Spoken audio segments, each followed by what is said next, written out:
بسم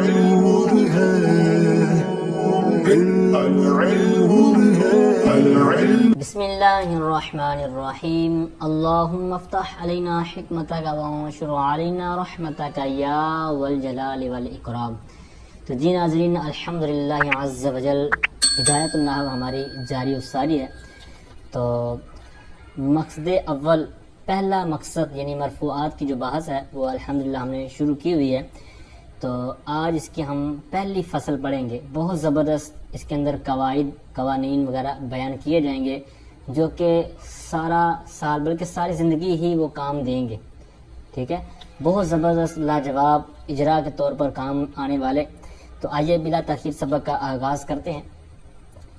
تو فصل، الفاعل كل اسم قبله فعل او صفة اسند اليه على معنى انه قام به لا وقع عليه، نحو قام زید وزید ضارب ابوه عمرا وما ضرب زید عمرا۔ ٹھیک ہے، یہاں تک ایک تعریف کے تحت چند مثالیں دی ہیں۔ تو تعریف کس کی ہے؟ آپ کے سامنے سب سے پہلے نام لکھا ہوا ہے الفاعل، یعنی فاعل کی تعریف۔ کہتے ہیں فاعل کیا ہے؟ کہتے ہیں ہر وہ اسم ہے جس سے پہلے ایسا فعل یا ایسا صیغہ صفت ہو جس کی اسناد کی گئی ہو اس اسم کی طرف، یعنی ایسا اسم کہ جس سے پہلے فعل ہو یا صیغہ صفت ہو اور اس اسم کی طرف اسناد کی گئی ہو بائیں طور پر یا اس معنی میں کہ وہ فعل انہو، کہ وہ فعل قائم ہے، بھی کی ضمیر کا مرجع ہے اسم، ٹھیک ہے، انہو قام بھی، کہ یہ کہ وہ فعل یا صیغہ صفت اس اسم کے ساتھ قائم ہو، نہ کہ اس کے اوپر واقع ہو، لا واقع علیہ، نہ کہ اسم پر واقع ہو، ٹھیک ہے، یہ تھی اس کی تعریف۔ تو اب صیغہ صفت کیا ہوتا ہے؟ اس میں آ جائیں گے اس میں فاعل، اس میں مفعول، اس میں تفضیل، مصدر وغیرہ، ٹھیک ہے، وہی چیزیں جو آپ نے پہلے پڑھی ہوئی ہیں۔ اچھا، اس کی مثالیں آگے پیش کر رہے ہیں۔ پہلے مثال انہوں نے کہا تھا تعریف کے اندر کہ اس سے پہلے فعل ہو، قبلہ فعل، تو فعل کی مثال دے رہے ہیں، کہتے ہیں قام زیدن۔ اب یہ یعنی فعل کا صیغہ ہے قام اور اس کے ساتھ ہے زیدن، تو یہی اوپر انہوں نے بیان کیا تھا کہ فاعل کیا ہے؟ کہتے ہیں وہ ایسا اسم ہے کہ جس سے پہلے ایسا فعل یا صیغہ صفت ہو جس کی اسناد کی گئی اس اسم کی طرف۔ تو یہاں پر بھی اسی طرح ہے، اس کے اندر جو زید لفظ اسم ہے یہ فعل کے ساتھ قائم ہے۔ آگے والی جو مثال ہے داربن، اس کے یہ صیغہ صفت ہے، آپ کو پتہ ہے اس میں فاعل کا صیغہ ہے، تو آگے اس کے ساتھ جو فعل ہے جو اسم ہے ابوہ، تو یہ صیغہ صفت کے ساتھ قائم ہے، ٹھیک ہے۔ آگے والی جو مثال ہے یہ نفی کی ہے، ما ضرب زید عمرن۔ تو بہرحال یہاں پر آپ نے تعریف کے تحت چند مثالیں پڑھ لی کہ ساتھ قائم ہے، ٹھیک ہے۔ اب اس کے اندر پھر تعمیم ہے، عموم ہے کہ کیسے قائم ہو، مطلب خواہ قائم ہو اس کے ساتھ ہو، جس طرح زیدن قائم ہے، قام زیدن، زید کھڑا ہے۔ اب یہاں پر زید کے اندر یہ قابلیت ہے، قوت ہے کہ وہ مطلب اپنے فی نفسی ہی مطلب خود قائم فعل کا واقع کر سکتا ہے، جیسے کھڑا ہونے والا، بیٹھنے والا یا کوئی بھی اور فعل لگا لیں تو وہ اس کی ذات کے ساتھ اس کا تعلق ہے، ٹھیک ہے، یعنی اس سے صدور ہوتا ہے۔ اب اس سے ہٹ کر بھی اگر مثال ہو، جس طرح مشہور مثال ہے ماتا زیدن، زید فوت ہو گیا۔ اب یہاں پر ماتا کا جو مرنے والا فعل ہے یہ زید کی قوت و ارادت سے نہیں ہوا، یہ اللہ تعالیٰ کی مشیت سے ہوا ہے، لیکن یہ فاعل زید ہی بنے گا، ٹھیک ہے، کیونکہ اس کے اندر تعمیم تھی جو تعریف کے اندر لگائی تھی نا قید کہ انہو قام بھی، کہ وہ اس کے ساتھ قائم ہو، یعنی وہ فعل یا صیغہ صفت بھی اسم کے ساتھ قائم ہو۔ اب قائم ہونا اس کے اندر عمومیت ہے، عموم ہے، عام ہے، خواہ اسی کے ساتھ قائم ہو یعنی اسی کا ارادہ ہو، جس طرح قام والی مثال یا ماتا والی مثال، یعنی جو جس کے اندر اس کا صدور، اس سے صدور نہ ہوا ہو۔ اچھا آگے آئیے، اب یہاں پر جو فاعل کی تعریف ہے اس کو آپ نے ذہن میں رکھنا ہے۔ یہ عموماً آپ کسی کو پوچھیں گے بھی نا، بڑے درجے والے کو بھی، تو عموماً یہ تعریف نہیں آتی، ٹھیک ہے، ویسے بس کہہ دیتے ہیں کہ فعل کے بعد جو اسم آتا ہے وہ فاعل ہوتا ہے، لیکن باقاعدہ یہ جو تعریف بیان کی گئی ہے اس کو آپ نے مینشن کرنا ہے، اس کو ہو سکے تو عربی کے اندر یاد کریں۔ میں نے پہلے بھی ایک دفعہ شاید عرض کیا تھا کہ جتنی بھی تعریفات ہیں تو ان کو آپ عربی میں ہی یاد رکھیں۔ تعریفات نحویہ کے طور پر بھی ایک الگ رسالہ ملتا ہے مقبول المدینہ سے، ٹھیک ہے، نحو میر کے اندر بھی آپ کو مل جائے گا۔ تو اس کے اندر تعریفات لکھی گئی ہیں، عربی اردو دونوں لکھی ہوئی ہیں مثالوں کے ساتھ. تو کوشش کریں ان مثال جو تعریفات ہوتی ہیں ان کو ہر فن کی، تو ان کو آپ ازبر رکھیں، تیار رکھیں. تو عربی میں ہو تو کیا ہی بات. تو بہرحال آگے آئیے. آگے ایک اور بہت زبردست یہ قاعدہ بیان کر رہے ہیں. جس طرح میں نے پہلے عرض کیا کہ اس کے اندر جتنے بھی قوانین پڑھیں گے تو یہ ساری زندگی ہی کام دینے والی، کیونکہ ہمارا جو شعبہ ہے، ہماری جو فیلڈ ہے، تو وہ کتب کے حوالے سے ہے. ہم نے ساری زندگی کتب پڑھانی ہے. تو ان کو آپ نے بہت انہماک کے ساتھ پڑھنا ہے اور ان کو ذہن میں بٹھانا ہے، اور ہو سکے تو کچھ ان کا مفہوماً یہ جو تعریفات اور جو خصوصاً قوانین ہیں ان کو آپ لکھ لیں. اچھا، تو دوسرا اس کے اندر اصول بیان کر رہے ہیں. کہتے ہیں وَكُلُّ فِعْلٍ لَا بُدَّ لَهُ مِنْ فَاعِلٍ مَرْفُوعٍ مُظْهَرٍ كَذَهَبَ زَيْدٌ أَوْ مُزْمَرٍ بَارِزٍ كَضَرَبْتُ زَيْدًا أَوْ مُسْتَتَرٍ كَزَيْدٍ ذَهَبَ وَإِنْ كَانَ الْفِعْلُ مُتَعَدِّيًا. اچھا، آگے الگ ہے. تو فرماتے ہیں کہ ہر فعل کے لیے ضروری ہے کیا؟ فاعل مرفوع مظہر ہو، یعنی فاعل بھی ہے، یعنی اس کا فاعل ہونا بھی ضروری ہے. یعنی ایک فعل ہے، اس کے لیے فاعل ہوگا تو وہ مرفوع بھی ہوگا، کیونکہ فاعل ہوتا ہی مرفوع، جس طرح کہ آپ نے پیچھے پڑھ لیا. پھر اس کی دو صورتیں ہیں، یا تو وہ مظہر ہوگا یعنی ظاہر ہوگا، یا پھر مضمر ہوگا. ظاہر ہوگا مطلب سامنے ہمیں دکھ رہا ہوگا کہ سامنے فاعل لکھا ہوا ہے. جیسے مثال دے رہے ہیں ذهب زید، زید گیا. اب یہاں پر زید لفظ ہمیں واضح نظر آ رہا ہے کہ یہ اس کا اسم ہے، فاعل بن رہا ہے. اب یہ تھا مظہر کی مثال. پھر کہتے ہیں او، یا پھر وہ مضمر ہوگا مطلب ضمیر ہوگا.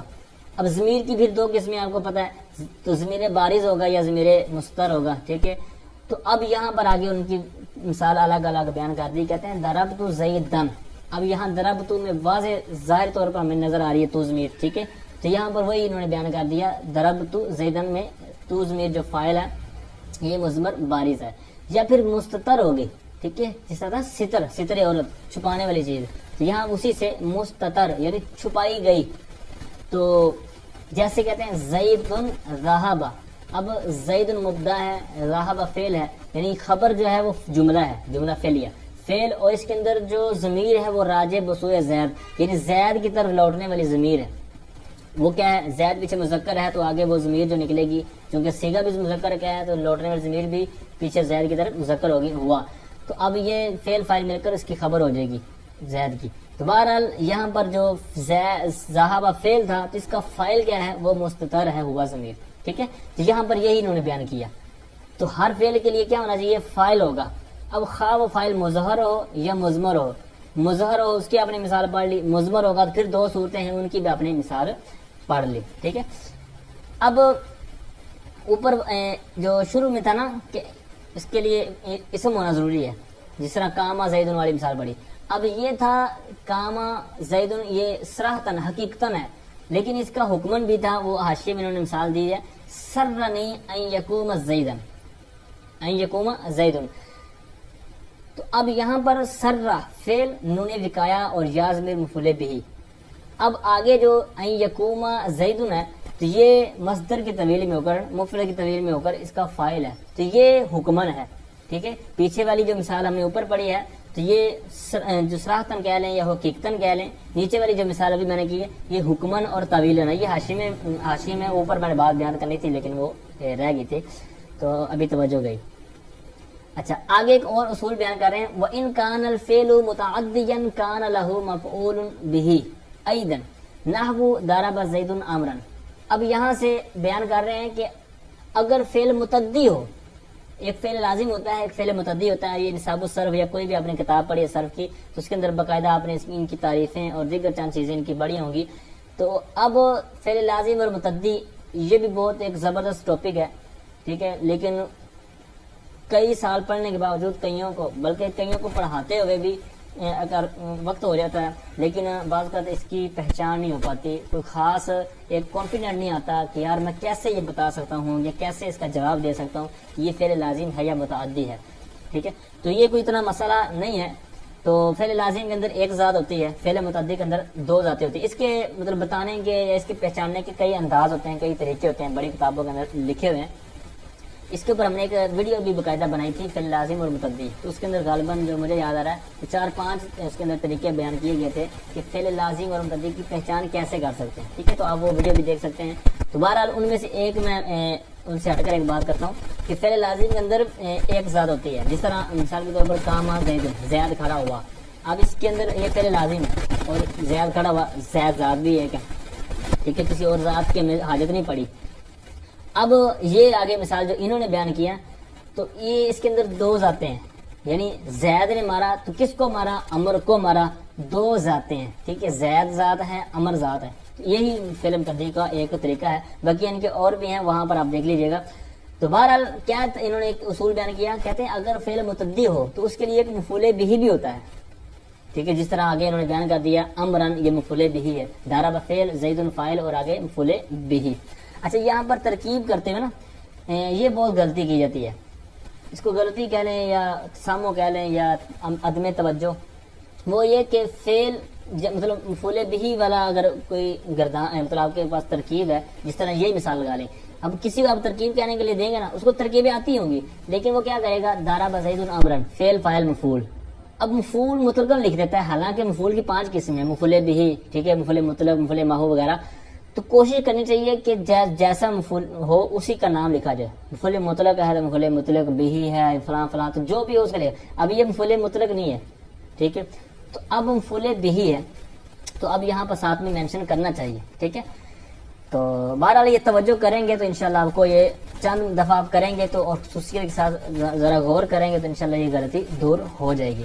اچھا پیچھے ایک لفظ گزرا ہے ایدن، تو اب یہ بارہا آپ لفظ دیکھیں گے، ٹھیک ہے. اور عموماً یہ آپ جب کتابیں مطالعہ وغیرہ کر رہے ہوں، مثال کے طور پر آپ کوئی کتاب پڑھ رہے ہیں اور نیچے تخریج بھی کی ہوئی ہے، مثال کے طور پر جس طرح یہ بہارش لگا رہے ہیں. اب اوپر ایک مسئلے کے تحت جناب حوالہ دیا ہوا تھا کہ جناب در مختار کے اندر فلاں فلاں جلد کے اندر یہ مسئلہ لکھا ہوا ہے. پھر اگلا جو مسئلہ تھا اس کا نمبر حاشیہ نمبر تھا 2، پچھلے کا تھا در مختار جو میں نے عرض کیا نا، وہ حاشیہ نمبر مثال کے طور پر 1 ہے. پھر اگلا مسئلہ آیا، وہ بھی اسی جلد کا اسی کتاب کا مطلب مسئلہ ہے، لیکن اب اس کا حوالہ حاشیہ نمبر 2 دے کر وہ پورا حوالہ نہیں لکھیں گے کہ جناب فلاں کتاب یعنی در مختار جلد نمبر فلاں صفحہ نمبر فلاں، بلکہ صرف نیچے لکھ دیں گے ایدن. اس کا مطلب ہوتا ہے یہ بھی، یعنی یہ بھی مطلب جو اس کا حوالہ ہے نا پیچھے والا حاشیہ نمبر 1 کا، تو وہی اس کا حاشیہ نمبر 2 کا بھی وہی حوالہ ہے، سیم وہی ریفرنس ہے، ٹھیک ہے. تو یہ میں نے ویسے مثال دی. تو اس کا مطلب یعنی استعمال وہاں پر بھی ہوتا ہے جس طرح اور بھی طرح طرح اس کے مقامات کا استعمال ہے، لیکن معنی اس کا کیا رہتا ہے؟ بھی کے معنی میں. اور اس کی ترکیب کیا آتے؟ اس کی ترکیب کے لیے اب یہ مفعول مطلق ہی واقع ہوتا ہے. اب اس کا فعل مفعول مطلق ہے جب، تو فعل بھی جو اس کا نکالیں گے تو اس کا ہم مطلب معنی نکالیں گے تو وہ کیا ہوگا؟ حمزہ کھڑا زبر آ، دعا زبر دا، یعنی آ دعا. تو آ دعا ایدن، ٹھیک ہے. اس طرح اس کی ترکیب کرتے ہیں وہ فعل محذوف نکال کے جملہ فعلیہ. تو بہرحال آگے آ جائیے. وَإِن كَانَ الْفَاعِلُ مُظْهَرًا وُحِدَ الْفِعْلُ أَبَدًا، کہتے ہیں اگر فاعل مظہر ہو، مظہر مطلب ظاہر ہو، یعنی فاعل اگر سامنے نظر آ رہا ہے تو پھر کیا ہوگا؟ کہتے ہیں وحد الفعل ابدا، فعل کو ہمیشہ واحد لایا جائے گا، ٹھیک ہے. جیسے مثالیں دیں گے اس پر، جیسے کہتے ہیں ضرب زید، زید یہاں پر آپ کے سامنے ہے کہ نظر آ رہا ہے، یعنی ضمیر نہیں ہے بلکہ اس میں ظاہر ہے، تو یہاں پر فعل جو پیچھے ضرب ہے یہ اسی طرح رہے گا. اب آگے والی مثال دے کے کہتے ہیں ضرب الزیدان. اب زیدان یہ تثنیہ ہے لیکن پیچھے جو فعل ہے وہ مفرد ہی ہے، ٹھیک ہے. جس طرح اوپر قاعدہ بیان ہوا کہ اگر فاعل جو ہے وہ مظہر ہو تو فعل کیا ہوگا؟ ہمیشہ واحد لایا جائے گا. تو یہاں پر الزیدان ہے، آگے والی مثال میں الزیدون ہے، تو یہاں پر جمع ہے. تو جب جمع بھی ہے لیکن کیا ہے کہ اس میں ظاہر ہے، تو جب فاعل اس میں ظاہر ہو بلکہ ضمیر نہ ہو بلکہ اس میں ظاہر ہو تو پھر کیا ہوگا؟ فعل ہمیشہ وحد الفعل، فعل کو لایا جائے گا واحد ہمیشہ. تو یہاں پر بھی بالکل اسی قاعدے کے مطابق تینوں مثالوں کو پیش کیا گیا. اب اگر اس کا لاتے بھی، مثال کے طور پر ضربا جو تثنیہ والا ہے ضربا زیدان، تو اب اگر ضربا لے کے آتے تثنیہ کے لیے تثنیہ لے کے آتے، جمع کے لیے جمع لے کے آتے، پھر ایک خرابی تو یہ لازم آنی تھی کہ ایک فعل کے 2 فاعل ہو جانے تھے. 2 فاعل کیسے؟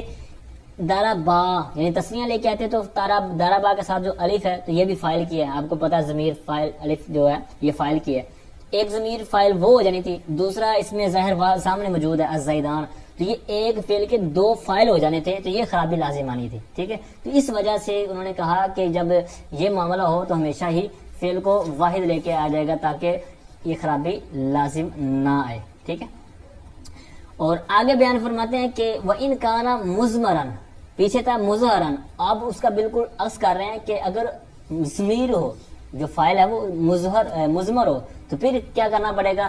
فرماتے ہیں کہ وحد للواحد وثنی للمثنى وجمع للجمع، یعنی واحد ہے تو واحد کے لیے واحد، تثنیہ ہے تو تثنیہ کے لیے تثنیہ، جمع ہے یعنی جمع کے لیے جمع، یعنی جیسا فعل ہے یعنی جیسی وہ ضمیر ہے اسی طرح. مثال کے طور پر پہلے کے لیے دیتے ہیں زید ضرب، اب ضرب ہے تو پیچھے زیدن کی وجہ سے. اب زیدان ہے، آگے والی مثال دیکھیں تو چونکہ پیچھے تثنیہ ہے تو اب اس کا جو فعل آئے گا وہ تثنیہ آئے گا. کیوں؟ کیونکہ پیچھے جو ضمیر لٹانی ہے وہ اس کے مطابقت کی لٹانی ہے. تو چونکہ پیچھے والی مثال میں مفرد تھا تو اس کے لیے فعل لے کے آئے مفرد، تاکہ ضمیر لوٹنے والی جو ہے وہ مفرد ہی رہے. پھر آگے تثنیہ تھا مبدا، تو پھر اس کی طرف جو اس کی خبر جو لے کے آئے تثنیہ، لیکن اس کی طرف اس کے اندر جو ضمیر لوٹے گی تو وہ لوٹنی تھی مبدا کی طرف، تو اب اس کے اندر بھی مطابقت. پھر اسی طرح جمع کے لیے آگے زیدون ضربوا، اس کے اندر بھی اسی کے لحاظ کرتے ہوئے جمع لے رہے. تو اب اس کے اندر کیا پتا چلا، اوپر والا قاعدہ تھا کہ اگر اس فاعل جو ہے وہ مظہر ہو یعنی ضمیر نہ ہو بلکہ اس میں ظاہر ہو تو پھر فعل اپنی حالت پر باقی رہے گا یعنی مفرد ہی رہے گا. وہ خرابی لازم آنی تھی کہ اگر وہ مطابقت میں لے آتے تو پھر خرابی لازم آنی تھی کہ دو فاعل ہو جانے تھے. یہ اپنے یاد رکھنا ہے.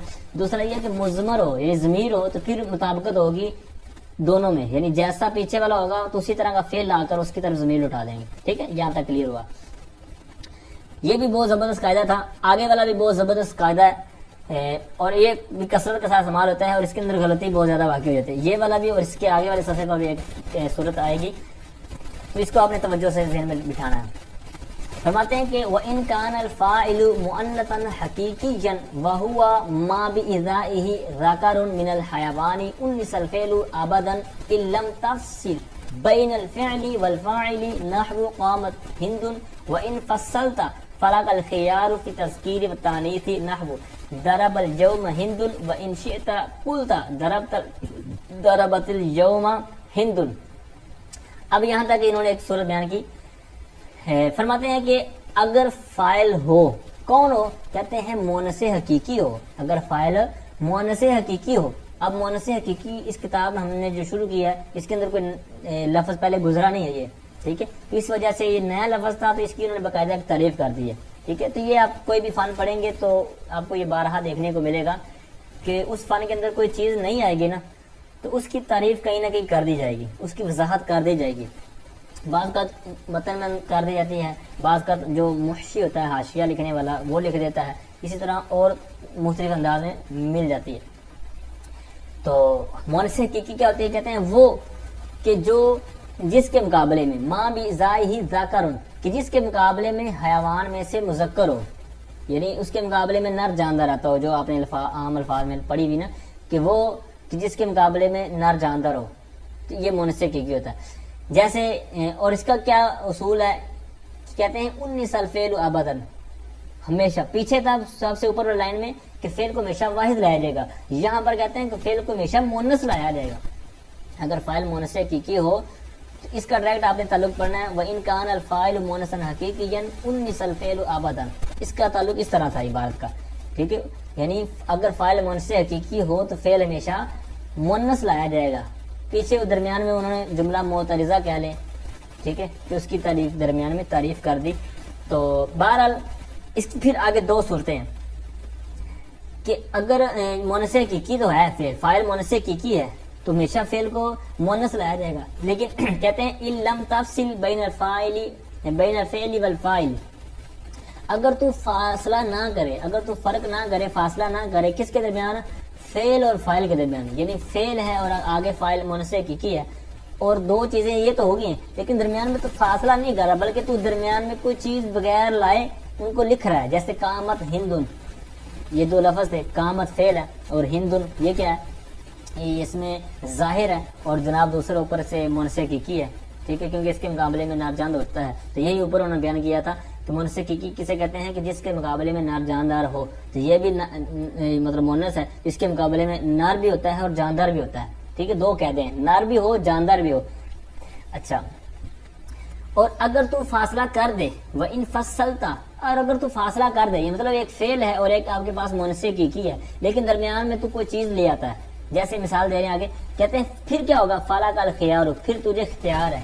بھائی کس معاملے میں اختیار ہے؟ کہتے ہیں فی التذکیر والتانیث، یعنی فعل کو تو خواہ مذکر لے کے آئے خواہ مؤنث لے کے، یعنی اگر فاصلہ نہ کرتا تو پھر تو یہی تھا نا کہ ہمیشہ فعل کو مؤنث لایا جائے گا، جس طرح قامت ہندون والی مثال کہ وہاں فاصلہ نہیں تھا، لیکن اگر تو فاصلہ لے آئے تو چونکہ فاصلہ آ گیا تو اس طرح پھر اس کے اندر آپ کو اختیار مل جائے گا کہ اب اسی پر آپ باقی رکھتے ہیں تو بھی ٹھیک، اگر اس قاعدے پر آپ عمل نہیں کرتے 19 الفعل والے پر تو بھی ٹھیک۔ جیسے مثال انہوں نے دونوں طرح پیش کی، ضرب الیوم ہندون، اب یہاں پر الیوم ظرف آ گیا، ٹھیک ہے، تو اب یہاں پر یہ فاصلہ آیا تو جس کی وجہ سے فعل ضربت نہیں رہا، ٹھیک ہے، اور اگر اس پر عمل مطلب فرق بھی ہے، یعنی فاصلہ بھی ہے، لیکن آپ پھر بھی جو صیغہ ہے وہ استعمال اسی طرح کر رہے ہیں 19 الفعل والے پر ہم، ٹھیک ہے، یعنی ہمیشہ فعل والے پر عمل کرتے ہیں تو بھی ٹھیک رہے گا۔ یعنی ضربت الیوم ہندون، یعنی فاعل تو ہندو نہیں رہے گا، یعنی جو مرسے کی ہے، لیکن درمیان میں وہ آ جائے گا ظرف، یعنی فاصلہ آ گیا، ٹھیک ہے۔ تو اس طرح یہ اس کے اندر یہ جو اضافہ کیا تو اس کی وجہ سے ہمیں ایک مزید اضافہ مل گیا، مطلب ایک اضافہ ہم نے کیا، دوسرا اضافہ اس اوپر سے آٹومیٹک ہمیں مل گیا اختیار والا۔ اچھا بہرحال آگے آئیے، یہ تھا مؤنث حقیقی، تو اب مؤنث حقیقی کا ایک بالکل الٹ ہے مؤنث غیر حقیقی، یہاں سے اس کی آگے بات شروع کر رہے ہیں، کہتے ہیں وَكَذَلِكَ فِي الْمُؤَنَّثِ الْغَيْرِ الْحَقِيقِ، جی کہتے ہیں اسی طرح، کسی طرح، کس طرح، مطلب کہ اس کا انہوں نے حاشیے میں بیان کیا، مطلب تجھے جو اختیار پیچھے ملا تھا نا اسی طرح یہاں پر بھی آگے اختیار ہے، یعنی مطلقاً ہے مؤنث غیر حقیقی میں۔ اب یہاں پر مؤنث غیر حقیقی ہے تو یہ بھی تو ہمارے لیے نیا لفظ ہے نا، تو اس کی تعریف کیوں نہیں کی؟ تو اب اس کی تعریف اس وجہ سے نہیں کی جس طرح میں نے پہلے کہا نا کہ کوئی تعریف آئے گی، کوئی نام آئے گا نا کسی تعریف کا، تو کسی لفظ کا، تو اس کی تعریف ادا کر دی جاتی ہے۔ تو اب یہاں پر غیر حقیقی، مؤنث غیر حقیقی لفظ تو آیا، ایک نام تو ہمارے سامنے آیا، لیکن اس کی تعریف نہیں کی، مطلب متن کے اندر تعریف نہیں کی گئی اوپر کتاب کے اندر، لیکن اس کے حاشیے کے اندر اس کا جواب دیا گیا ہے کہ بعض کا چیزیں جو ہیں وہ اپنی ضد کے ساتھ مان لی جاتی ہیں، یعنی اس کا پتہ چل جاتا ہے، ذکر اس کا جو معلومات ہو جاتی ہیں۔ مثال کے طور پیچھے تھا مؤنث حقیقی، تو اس کی تعریف کیا تھی کہ جس کے مقابلے میں نر جاندار ہو، تو اب جب مؤنث حقیقی کی وہ مثال تھی، تو جب مؤنث حقیقی کے ساتھ غیر لفظ آ گیا، مطلب مؤنث غیر حقیقی، تو آٹومیٹکلی یہ بھی پتہ چل گیا کہ جو اس مؤنث حقیقی کے لفظ کے ساتھ جب غیر کا لفظ آیا تو مطلب یہ بن گیا اس کا الٹ۔ تو اسی طرح تعریف کے اندر بھی ہوگا، پیچھے تعریف تھی کہ مؤنث حقیقی جس کے مقابلے میں نر جاندار ہو، تو اب یہاں پر کیا ہوگا کہ جس کے مقابلے میں نر جاندار نہ ہو، ٹھیک ہے۔ تو یہ ضمن باتیں چیزیں پتہ چل جاتی ہیں، جس وجہ سے انہوں نے یہ اس کی باقاعدہ تعریف کر کے عبارت کو لمبا نہیں کیا۔ تو بہرحال ان کی مثالیں دے رہے ہیں، کہتے ہیں طلعت الشمس، اب یہاں پر یعنی پیچھے انہوں نے کیا کہا ہے وَكَذَلِكَ، یعنی اسی طرح جس طرح پیچھے تھا نا اختیار، تو یہاں پر بھی کہتے ہیں میری مؤنث غیر حقیقی میں۔ اب یہاں دیکھیں طلعت الشمس، شمس یہ مؤنث غیر حقیقی ہے، لیکن اس کا فعل کیا لے کے آئے طلعت، اور اگر تو چاہے وَإِن شِئْتَ، اور اگر تو چاہے تو کہے گا، تو کیا طلع الشمس، اب یہاں دیکھیں مذکر کا صیغہ، تو لہٰذا پتہ چلا کہ یہاں پر بھی اختیار ہے۔ لیکن آگے پھر فرماتے ہیں کہ ھذا اذا کان الفعل مسندا الی المظہر، کہتے ہیں یہ اس وقت ہے کہ جب فعل مسند، یعنی فعل کی اسناد کی گئی ہو مظہر کی طرف، تو بالکل یہاں پر بھی وہی ہے کہ یہ طالع فعل ہے اور سامنے جو ہے وہ مظہر ہے، ٹھیک ہے، تو مظہر کی طرف ہی اضافت کی گئی ہے۔ اور اگر کہتے ہیں اس کا الٹ ہو، یعنی وَإِن كَانَ مُسْنَدًا إِلَى الْمُضْمَرِ أُنِّثَ أَبَدًا، کہتے ہیں اگر اسناد کی گئی ہو مضمر کی طرف تو پھر ہمیشہ مؤنث ہی لایا جائے گا، ٹھیک ہے۔ جیسے آگے فرماتے ہیں کہ الشمس طلعت، ٹھیک ہے، تو یہاں پر الشمس طلع نہیں کہہ سکتے، کیونکہ یہاں پر شمس کی طرف جو ضمیر لٹانے ہیں، تو شمس چونکہ منصب سمائی ہے تو اب پکا ہی اس کا اعتبار کیا جائے گا، تو وہ مؤنث ہے، تو لہٰذا یہاں پر بھی یہ طلعت ہی رہے گا۔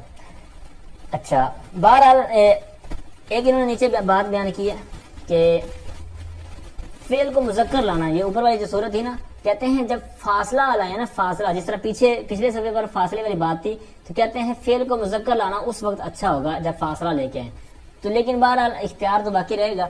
تو بہرحال آگے ایک اور بہت زبردست قاعدہ بیان ہو رہا ہے جمع مکسر کے حوالے سے، اس کے اندر بھی بعض کا اجراء میں جب استاد وغیرہ سبق پڑھا رہے ہو عبارت تو جب پوچھ لینا تو بعض کا بچے بغلے جھانکتے ہیں کہ پتہ نہیں یار یہ کون سے قاعدے کی وجہ سے یہاں پر یہ فعل مؤنث، تو حالانکہ سامنے رجال یا اسی طرح اقوام اس طرح کوئی لفظ ہوتا ہے جمع مکسر کا، لیکن فعل بھی ہوتا ہے پیچھے مؤنث آگے جمع مکسر بھی ہوتی ہے، لیکن پھر بھی توجہ نہیں جاتی کہ یار یہ کس وجہ سے، حالانکہ یہ ابتدائی کتابیں آپ نے پڑھی ہوئی ہیں جس طرح کہ آپ کے سامنے ہے، تو اس طرح یہ جھجک میں پڑ جاتے ہیں۔ بہرحال اس کے حوالے سے کیا قاعدہ ہے، فرماتے ہیں وجمع تکسیری کالمؤنث غیر الحقیقی جی، یعنی جو جمع مکسر ہے یہ کس کی طرح ہے، مؤنث غیر حقیقی کی طرح، اور مؤنث غیر حقیقی کی تعریف اور اس کی مطلب کیا مسائل تھے وہ آپ نے اسی صفحے پر اوپر پڑھ لیے۔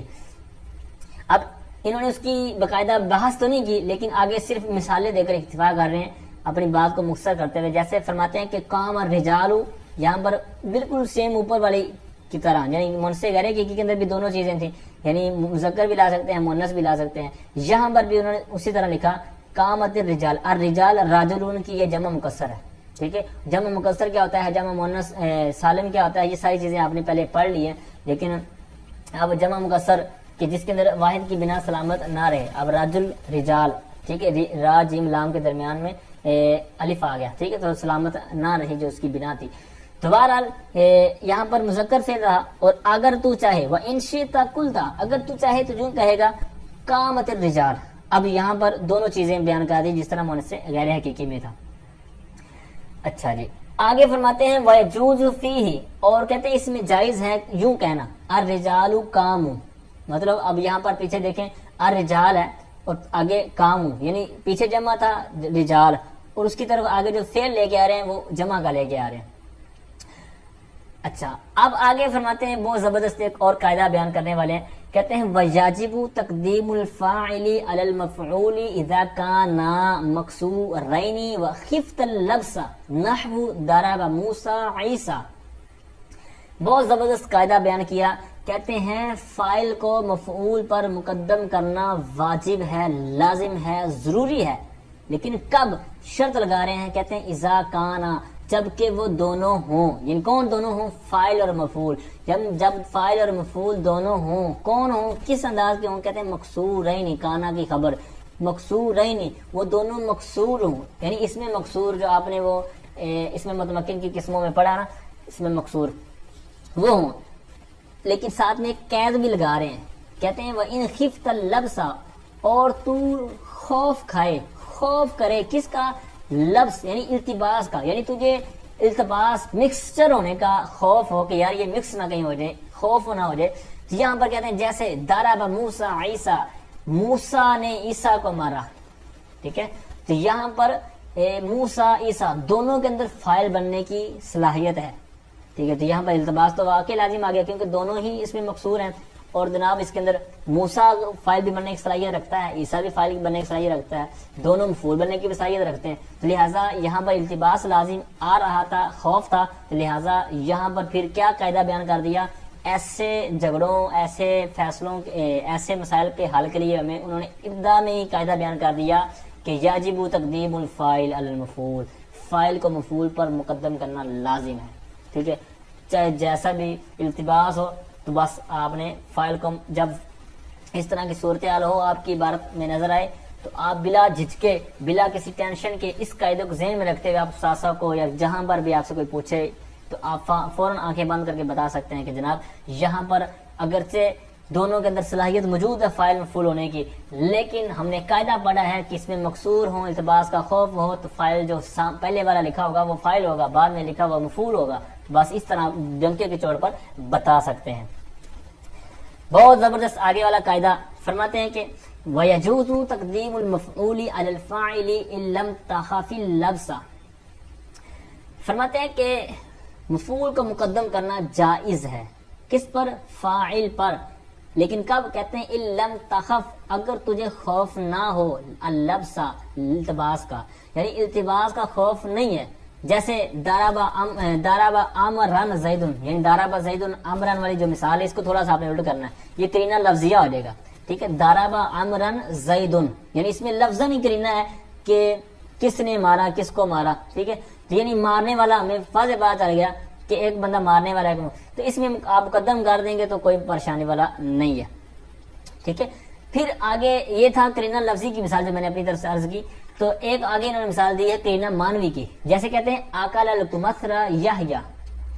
اب یہاں پر آپ نے دیکھنا ہے، غور کرنا ہے، کمثرى ہمارے لیے لفظ نیا ہے، اب اس کا معنی اگر نہیں آتا پھر بھی آپ اس کو چھوڑیں، لیکن یحییٰ لفظ ہے اور عقل جو آکلا لفظ ہے یعنی سیگا جو ہے، اس کا معنی تو بھی آپ کو آتا ہوگا، آکلا کھانا، ٹھیک ہے۔